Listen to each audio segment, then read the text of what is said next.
시작하면 돼? 어떻게 시작하면 좋을까? 너무너무 쉬워. 앱이 필요해.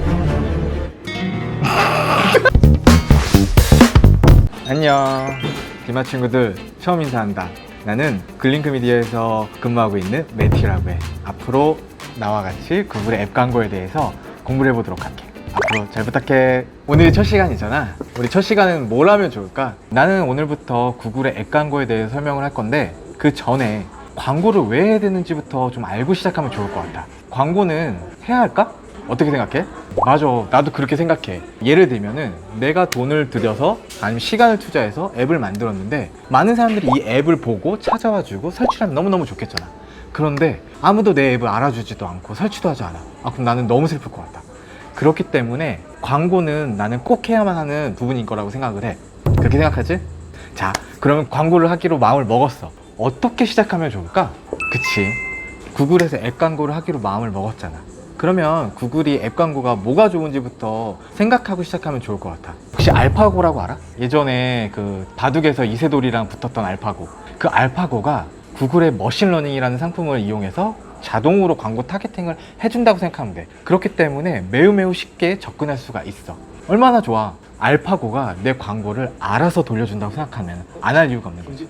완전 똑같다고 할 수 없지만 머신러닝을 통해서 그들이 뭔가 학습을 하고 여러 가지 데이터베이스를 기반으로 해서 유저를 찾고 아니면 지면을 찾고 하는 거는 같은 기반이라고 생각하면 좋을 것 같아. 그 외에도 여러 가지 장점들이 있거든. 첫 번째로는 너무너무 쉬워. 초보자도 쉽게 진행이 가능한 장점이 있어. 이따가 실습을 통해서 잠깐 보여줄 텐데, 클릭 몇 번만으로도 광고 세팅이 가능하고 실제로 라이브도 가능해. 두 번째로는 타겟팅이나 노출 지면은 따로 설정할 필요가 없어. 내가 아까 전에 말했잖아, 머신러닝이 알아서 해준다고. 머신러닝이 노출 지면도 선택해주고 타겟팅도 알아서 찾아줘. 그렇기 때문에 나는 딱히 할 게 없어. 그럴 수 있어. 그거는 학습이 아직 부족해서라고 생각하면 좋을 것 같다. 학습에 대한 시간과 노력이 좀 더 투여가 된다면 매우 정교한 타겟팅과 노출 지면을 알아서 찾을 수 있어. 세 번째로는 소재가 없어도 진행이 가능해. 극단적으로 텍스트 소재만 있어도 광고가 가능하다고 볼 수 있어. 하지만 이 부분은 효율에 매우 안 좋은 영향을 끼치기 때문에 텍스트, 이미지, 영상이 꼭 필수적으로 있어야 된다고 보면 좋아. 이 부분은 매우 중요한 부분이기 때문에 다음에 좀 더 깊게 이야기 나누면 좋을 것 같아. 마지막으로는 구글이 가지고 있는 모든 지면의 광고가 노출할 수 있는 장점이 있어. 구글이 가지고 있는 노출 지면이 어디일 것 같아? 유튜브도 있고, 구글 플레이 지면도 있고, 구글닷컴도 있고, 구글이 가지고 있는 많은 디스플레이 지면에 내가 특정하지 않아도 구글의 앱 광고는 알아서 노출이 가능해. 간단하게 말하면 페이스북은 로그인 기반이라고 보면 좋을 것 같아. 실제로 타겟팅이나 그런 부분이 실제 유저의 기반으로 찾아져. 구글도 마찬가지긴 하거든. 하지만 구글은 추정 데이터가 조금 더 있고, 거기에 구글의 머신러닝이 그와 유사한 유저를 좀 더 빠르고 정확하게 찾아주는 장점이 있어. 가장 큰 특징이라고 보면 지면이 훨씬 더 넓어. 예를 들어서 페이스북 같은 경우는 피드 광고가 거의 다라고 보면 좋을 것 같거든. 하지만 구글 광고는 구글이 가지고 있는 많은 네트워크가 있기 때문에 비용적인 측면이나 노출 측면에서 훨씬 더 효율적으로 광고가 진행하는 장점이 있어. 여기서 추가로 붙이면, 내가 지금 앱 광고를 해야만 하는데 잘 모르겠어. 그럴 때는 구글 광고를 시작해보는 게 제일 좋아. 페이스북 광고나 다른 광고는 내가 알아서 유저도 찾아야 되고 타겟팅도 해야 되고 실제로 이것저것을 많이 해야만 하는데, 구글 광고는 알아서 해주거든. 거기서 효과를 보고 거기서 어느 정도의 인사이트가 생겼을 때 페이스북이나 다른 매체를 시도해보면 훨씬 더 쉽고 빠르게 최적화할 수가 있는 장점이 있어. 자, 구글의 앱 광고를 시작하려고 하면은 몇 가지 준비사항이 꼭 필요해. 첫 번째로 앱이 필요해. 앱이 있어야 광고를 하겠지. 두 번째는 소재. 아까도 말했다시피 소재가 극단적으로 없어도 되기는 해. 하지만 우리는 비용을 들여서 광고를 하는 거잖아. 효율을 내야 되잖아. 그렇기 때문에 구글이 제안하는 가장 필수적인 소재, 텍스트, 이미지, 영상 광고가 필요하다고 볼 수 있어. 하지만 없어도 되기는 해. 왜냐하면 구글의 머신러닝이 알아서 만들어주기도 하거든.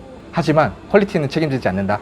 마지막으로는 우리가 앱 광고를 하잖아. 제일 중요한 게 뭔 것 같아? 맞아. 그렇기 때문에 데이터 분석이 꼭 필요해. 그 데이터 분석을 하기 위해서 앱에서는 일반적인 웹 광고와 다르게 특별한 툴이 필요해. 그 툴을 우리는 서드파티 툴이라고 불러. 많은 툴이 있거든. 특별히 어떤 게 좋다라고 할 수 없어. 내 상황에 맞는 가장 적합한 툴을 선택해서 진행하는 게 필요해. 지금까지 광고에 대한 이야기랑 구글에서 왜 앱 광고를 해야 되는지에 대해서 이야기 나눴잖아. 좀 더 자세한 내용이랑 실습을 통해서 실제로 구글의 앱 광고가 정말 좋은지 아닌지 한번 이야기 나눠보도록 하자. 따라와. 구글 앱 광고에 대해서 자료를 가지고 좀 더 깊게 한번 이야기 나눠보도록 하자. 구글 앱 광고의 장점에 대해서 말해줬잖아. 첫 번째로 도달 범위가 너무너무 커. 구글의 검색, 구글 플레이, 유튜브, 디스커버리 등 구글이 가지고 있는 모든 지면에 광고가 노출이 된다고 보면 좋을 것 같아. 두 번째, 관련성이 너무너무 좋아. 이 사람이 어떤 특징이 있고 어떤 거에 관심이 있고 어떤 지면에 잘 나타나는지 머신러닝이 알아서 찾아서 적재적소에 광고를 내보내주는 역할을 잘해주는 게 구글 앱 광고야. 세 번째로는 매우 간편해. 버튼 몇 번으로 광고 세팅이 가능하고 소재가 하나나 두 개밖에 없어도 광고 진행이 가능한 장점이 있어.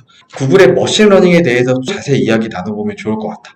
구글은 행동 데이터, 문맥 데이터, 의도 데이터, 어떤 사람들이 어떤 거에 관심이 있고 어떤 거를 검색을 하고 어떤 행동을 했는지에 대해서 다 이거를 수집하고 있어. 그 수집된 데이터를 가지고 머신러닝이 학습을 하는 거야. 이 사람은 이런 거에 관심이 있고 이런 거를 설치할 것 같은 사람, 이 사람은 이와 다르게 다른 거에 관심이 있고 구매를 할 것 같은 사람, 이런 식으로 머신러닝이 많은 정보를 가지고 유형을 쪼개놔. 그 유형에 맞춰서 광고를 내보낸다고 보면 좋을 것 같아. 이 사람이 유튜브에서 활동하는지, 구글 플레이에서 활동하는지, 구글이 가지고 있는 다른 네트워크 상품에서 활동을 하는지 그 상황에 맞춰서 광고가 나간다고. 그렇게 광고가 나가는 지면을 한번 보면 iOS랑 iOS랑 노출 지면이 조금은 달라. iOS에서는 구글 플레이라는 스토어가 있는 반면에 iOS에서는 그게 없기 때문이라고 보면 좋을 것 같아. iOS는 구글이 가지고 있는 모든 지면에 광고가 노출이 된다고 보면 좋을 것 같아. iOS 상품은 여기서 구글 플레이가 빠져. 구글닷컴이 있기는 하지만 아무래도 구글 iOS보다는 노출이 좀 잘 안 되기도 해. 그렇기 때문에 iOS 광고를 하게 되면은 대부분이 유튜브나 네트워크 지면에서 광고가 나간다고 보면 좋을 것 같아. 광고가 노출되는 모습도 보여줄게. 첫 번째 지면은 구글 플레이 지면인 거고, 두 번째로는 구글닷컴, 세 번째로 유튜브, 네 번째로는 네트워크 지면이라고 보면 좋을 것 같아. AC 광고를 그러면 어떻게 하면 잘 운영할 수 있을까? 그 방법에 대해서 첫 번째로 액션 추적, 두 번째로는 단가 및 예산, 세 번째로는 광고 소재, 마지막으로 목적에 맞는 상품 활용이 매우 중요해. 이 네 가지에 대해서 하나하나 이야기 나눠보도록 하자. 첫 번째로는 액션에 대한 부분이야. 구글 앱 광고를 하기 위해서 서드파티 툴이 필요하다고 했잖아. 그 부분은 AC 광고에서 필수적인 부분이라고 봐주면 좋을 것 같아. 구글이 가지고 있는 파이어베이스도 좋고 외부 서드파티 툴인 에스플라이어라든지 어저스트라든지 코차바라든지 여러 외부 툴을 가지고 우리는 전환 추적을 할 수가 있어. 어떤 유저가 와서 인스톨을 했고 그 유저가 회원 가입을 했는지 구매를 했는지, 아니면 이 유저는 아무것도 안 하고 인스톨만 하고 그 다음엔 아무 활동도 없는지, 그래야만 어떤 매체가 가장 효율이 좋은 매체인지 선택할 수 있고 그 매체에 대해서 좀 더 효율적으로 운영이 진행하는 부분이 있기 때문에 이 데이터 분석은 매우 중요한 부분이야.